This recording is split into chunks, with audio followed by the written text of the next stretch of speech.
வணக்கம்டா மாப்பிள்ள தென்காசியில இருந்து. நம்ம காலையில ஒரு நம்ம மாமா கிட்ட கல்யாணம் விட்டு பேசி இப்ப அடுத்து நம்ம நம்ம ஊர்ல இன்னைக்கு 2 கல்யாணம் விடு. அடுத்து நம்ம அண்ணனுக்கு தான். அண்ணனுக்கு வந்து கல்யாணம் விடு. அதனால எஸ்எஸ் மகால்ல வச்சிருக்காங்க. அந்த அண்ணன் வந்து எஸ்எஸ் மகால்ல வச்சிருக்காங்க. சும்மா கிராண்டா கல்யாணம் நடத்திட்டு இருக்காங்க. அவ்வளவு அற்புதமா கல்யாணம் நடத்திட்டு இருக்காங்க. இதுதான் பொண்ணு மாப்பிள்ள. நல்லா எல்லாரும் பாத்துக்கோங்க. வாங்க மேல போய் எல்லாம் என்ன நடக்குன்னு காட்டுறேன் வாங்க. நம்ம மண்டபத்துக்கு வந்தாச்சு. சீரியல்லாம் போட்டுருக்காங்க. அது நைட்டு ஒரு வீடியோ எடுத்து போடுறேன். இப்போ முன்ன வந்து ஐஸ்கிரீமும் பீடாவும் கொடுக்காங்க. வா பீடா கொடுக்காங்க. நமக்கு பீடா ஒத்து வராது, அதனால இவன்ட்ட கொடுத்துரும். இது வந்து சாப்பாடு நடந்த இடம். இது வந்து ஃபர்ஸ்ட் மாடி. இன்னைக்கு வந்து மட்டன் சாப்பாடு. மாப்பிள்ள அவ்வளவு அற்புதமா மட்டன் சாப்பாடு போட்டிருக்காப்ல.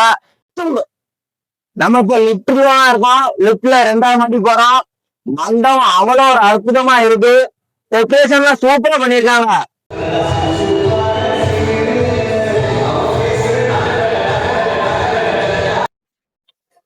நம்ம மண்டபத்துக்குள்ள வந்தாச்சு.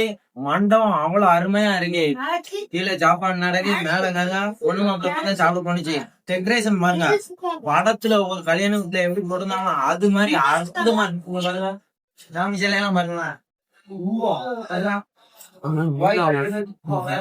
அவ்வளவு அருமையா இருக்கு. டெக்கரேஷன் அவ்வளவு அருமையா இருக்கு. மண்டபத்தை பாருங்க, டிஜே இவ்வளவு நேரம் டிஜே போட்டு இருந்தாங்க.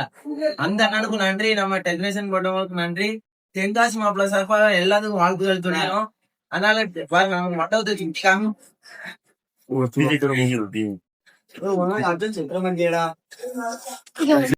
இதான் பொண்ணு மாப்பிள்ள. பொண்ணு மாப்பிள்ளைக்கு ஏதோ பரிசு கொடுத்துருக்காங்க பாருங்க, ஜம்முன்னு கொடுத்துருக்காங்க. நான் பொண்ணு மாப்பிள்ளை நேர்ல உங்களுக்கு வீடியோ எடுத்து காமிக்கேன்.